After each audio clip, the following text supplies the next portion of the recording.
Jesus, a Novel, Chapter 5, The Mission. I hoofed it to Suzy's tonight.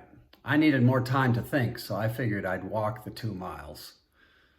The tribe I met at Pete's shop this morning was messing with my head. 12 of us, but 12 extremely disparate, nothing in common bedfellows, completely lacking in clout. Seriously, a good 8 or 9 of us are bottom of the barrel cultural rubbish. One of them, who wanted to be called Bartholomew, is actually a homeless person. He lives under the Lake Street Marshall Avenue Bridge and eats out of local dumpsters. He never made eye contact, and to be honest, it didn't smell that great. The only thing he said to me when I met him last night was, "Great wits are sure to madness near allied, and thin partitions do their bounds divide." What? I kind of doubt Bartholomew and I are going to be close. Why would Jesus pick someone like that? Pete's brother Andrew is part of us too. He actually is a garbage man. Maybe he could hire Bartholomew. It could be Bart's own personal grocery store on wheels. Simon is a high school kid who's into skateboarding, and Judas, he said that he's an art dealer, but I think he might be a bookie. Tom owns a small printing business, Jude is an accountant, and Rosalita is a councilwoman for Minneapolis. These were our 3 ringers. If our group was going to affect change in our city, if that turns out to be our mission, I suspect it would have to come from one of them. Oh, and let's not forget the slave girl, Maddie. Actually, I think Maddie is pretty cool. For someone in her position, she has a boldness and confidence about her. But let's face it, she's a slave. There is 0 chance that anybody anywhere would give a rat's ass about anything she might think or say. That's our cast. I seriously wonder if Jesus knows what the hell he's doing. I was about to walk into the front door of the Neon Cathedral when I saw my stolen bike leaning against a parking sign. I looked at it, checked it out. It was mine, all right. Karma, I thought. I took the lock from around the frame, secured it to the sign. I wish I could be here when this guy comes back for it. Most of the tribe was already gathered in the back corner of Suzy's. Jesus was sitting with everyone, joking around and laughing. There were a couple of pitchers on the table and some appetizers. Bartholomew was inhaling the food as if this was his first food in days. Simon, the high school kid, was drinking a beer, looking around to see if he was going to get carded. Jesus gave me a high five when I sat down and passed me a mug. Pete was at the bar talking with Suzy. I had seen him getting cozy with her in the past and always wondered if they might have a thing. When he came back to our tribe, Suzy traipsed along. She was wearing a low-cut black dress with a dangling necklace and the words, "Pray for me," on it. More tightly around her neck was what appeared to be a priest's collar. It looked like it might have been one of those things you'd buy at a costume shop. Suzy was pretty, but in a cheap sort of pretty. She wasn't a natural beauty, but there was something strangely attractive about her. Her spunk, if nothing else. Pete introduced her to Jesus. She put her hand on Jesus' shoulder and said, "So you're that new Minneapolis Messiah," she laughed. "I heard the priest from the Free Love Temple call you that," sarcastically. "You sure pissed him off." Her eyes caught James and John sitting at the table. She smiled at them and then said to Jesus, "So you're the guy that's been stealing my bands. What the hell?" Jesus smiled at her and said, "Sorry, I offered them a better position in my band." He looked at Suzy and shrugged his shoulders. "Hey, we're about to make some plans for the next week. You want to sit in on this?" "No, I've got work to do. Plus, I'm going to give a little priestly wisdom from behind the pulpit in a few minutes. You might want to listen in. It's going to be packed with religious undertones." She stroked her collar as she said it. "I look forward to it. And," Jesus paused, looking at her necklace, "I will pray for you."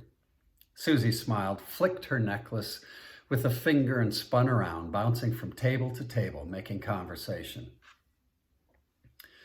Jesus looked around the table. We could all tell it was time. He had something to say. First, I want to thank you for being here, for trusting me enough to jump into this mess. It's going to be busy over the next weeks and months. I want us to spend a great deal of time together. In fact, that is basically what I'm asking of you, your time and attention. You 12 are going to have a very important role in history. The world is about to undergo a great change, and you are at the epicenter of that change. I looked around at my compatriots. They were all hanging on his words, but like me, I could tell they were totally clueless as to what this historical change was and how we would be players in it.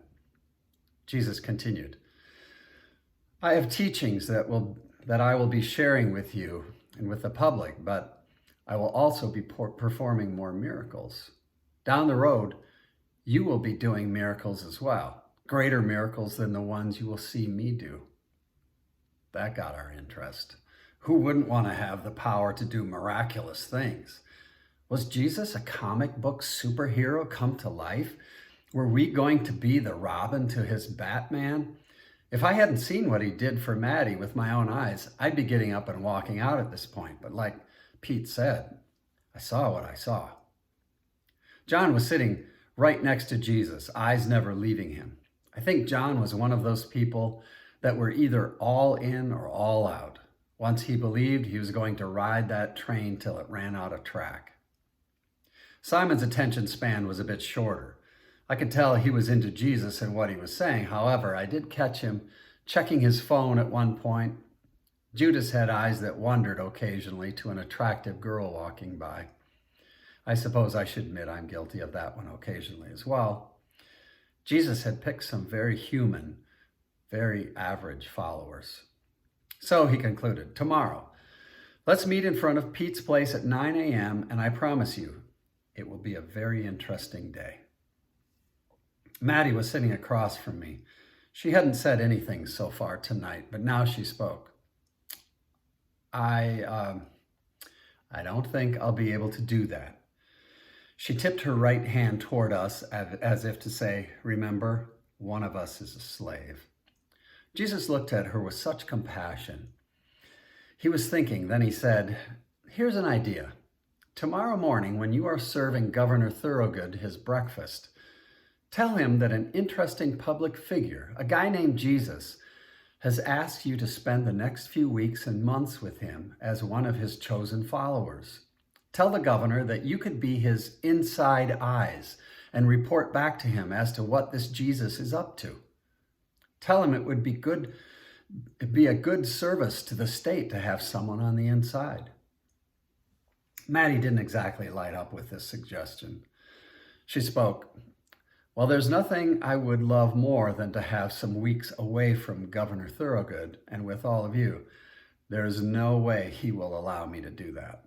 Besides, he would never believe that I was chosen to be your follower, or anyone else's for that matter. He won't listen. Do me a favor, Maddie, said Jesus. Trust me. Ask him. Bartholomew piped in. The best way to find out if you can trust somebody is to trust them. We all looked at each other. Then he continued. Faith is not belief without proof, but trust without reservation. Bartholomew never looked up as he delivered his quotes with an expressionless, autistic sort of matter-of-factness. It seems Bartholomew never speaks for himself. Quotes are his form of conversation, his only form. We were interrupted by Suzy. She had taken her perch behind the pulpit, adjusted her collar, and began. I am the high priestess of the Neon Cathedral. Welcome to my sanctum of love, friendship, and booze. Cheers came from all around the room, along with chants of, preach it, girl, and tell it, honey, she continued. I have some wisdom to impart to you tonight, but first I want you all to welcome our special guest, a special guest to our worship service, our very own Minneapolis Messiah, Jesus. Didn't get his last name. She said it like she was introducing one of her bands. The crowd craned their necks to find him. Most everybody had seen something about this guy on the news, so everyone had at least a modicum of curiosity about him. The buzzing in the room picked up considerably as people leaned into each other, sharing whatever bits of gossip they had heard about this guy. Suzy, realizing her customers' interest, said, "Maybe we can have Jesus come up and offer some concluding thoughts after my sermon." She looked at him. Jesus nodded. "Good. Make a note, people. My sanctuary is now the only place in town that has booked the Messiah to do stand-up."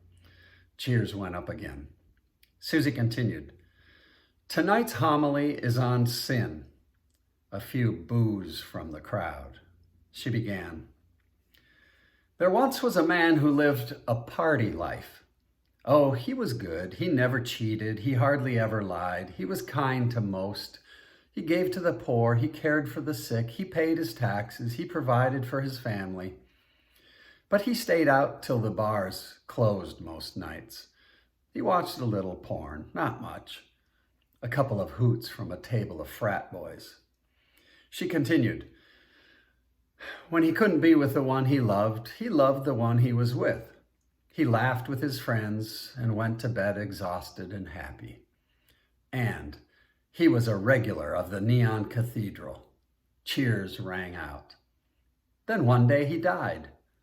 The crowd let out a collective, somewhat coaxed sigh. She paused, shifted, then continued.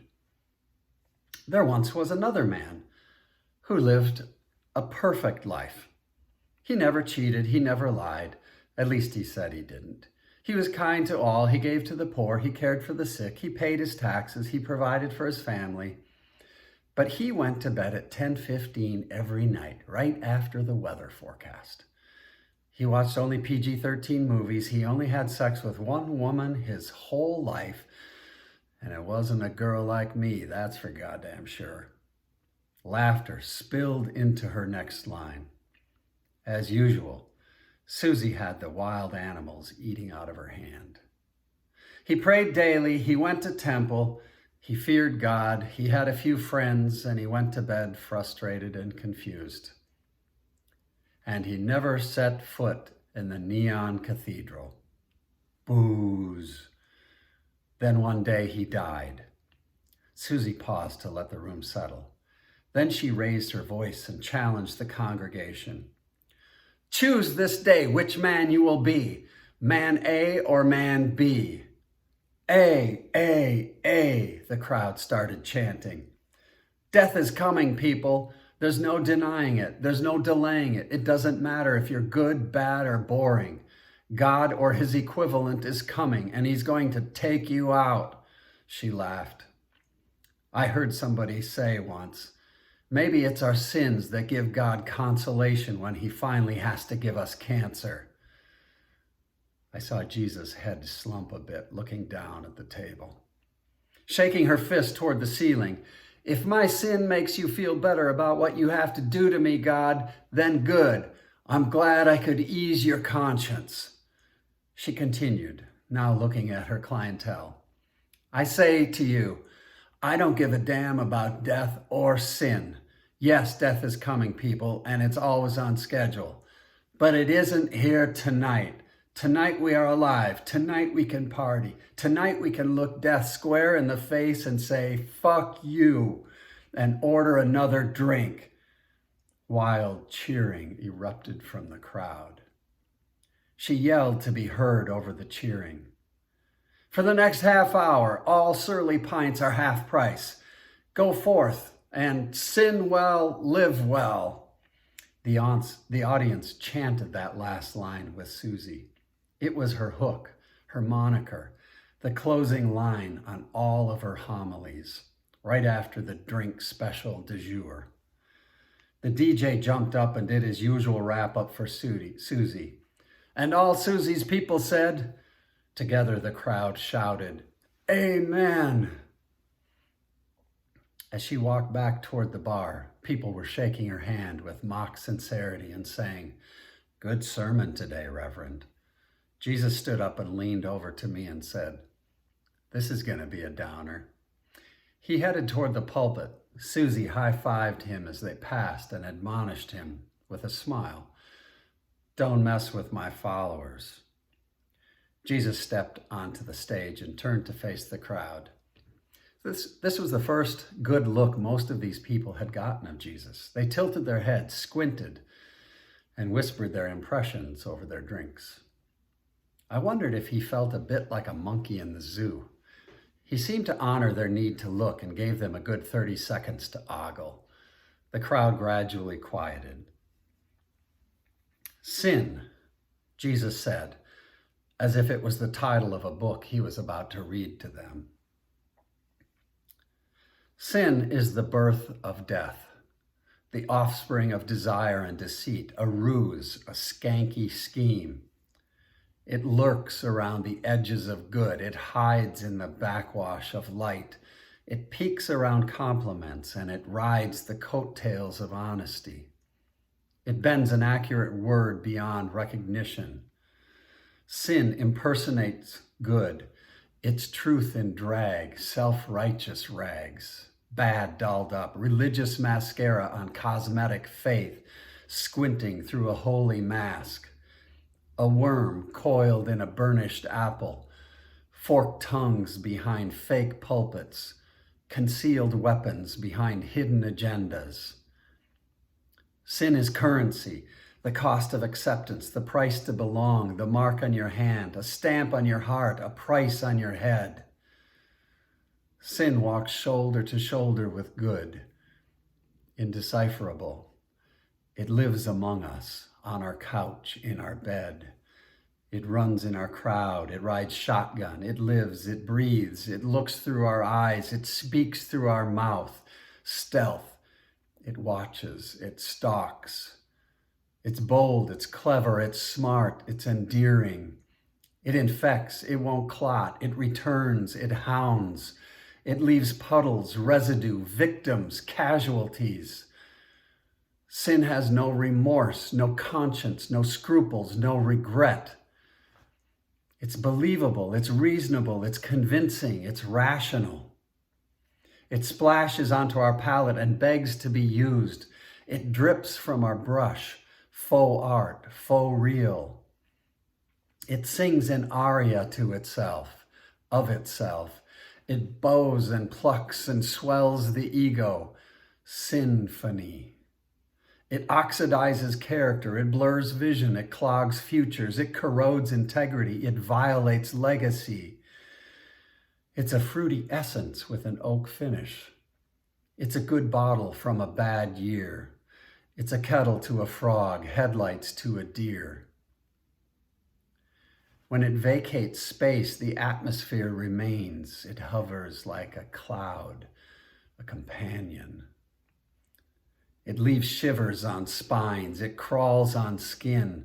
It burrows in brows. Sin seems what it isn't, but isn't what it seems. It feels good to the touch till the touch no longer feels. It's usually easier, less bother, less pain. The first bite sweet, the last bite dour. The first frame erotic, the last frame tragic. The first step danceable, the last step fatal. Jesus was now breathing heavily, like he was engaged in some unforeseen brawl.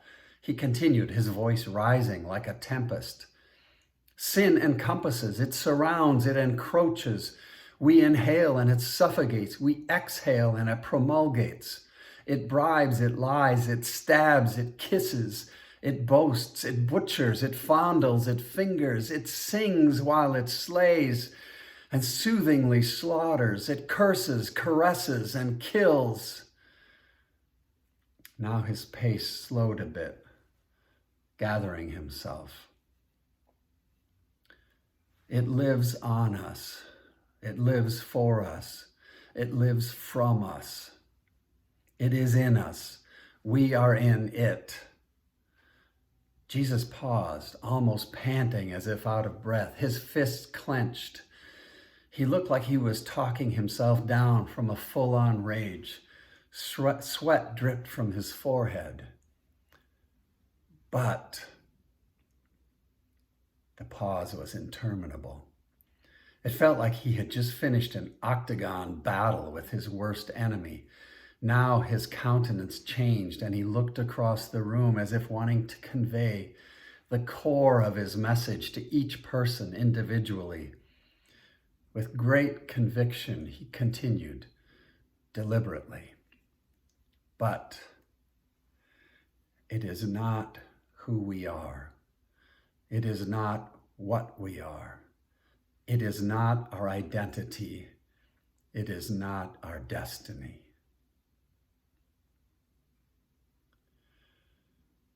Jesus stood for an extra beat. There was no applause, no cheering, none from our table either. Before he stepped down from the pulpit, he smiled, spreading his arms out wide, and with an all-encompassing benediction, he said, "Live well, love well."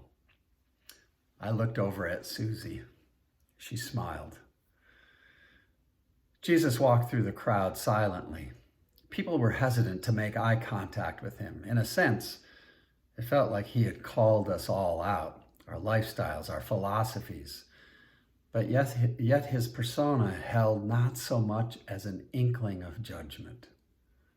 Rather, it felt like he was empathizing with us, feeling sorry for a species that was stuck in the gravitational pull of this darkness.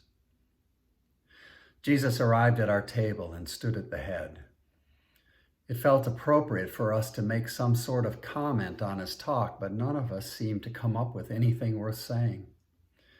He simply said, "I'll see you all at 9. Sleep well." He turned and walked out.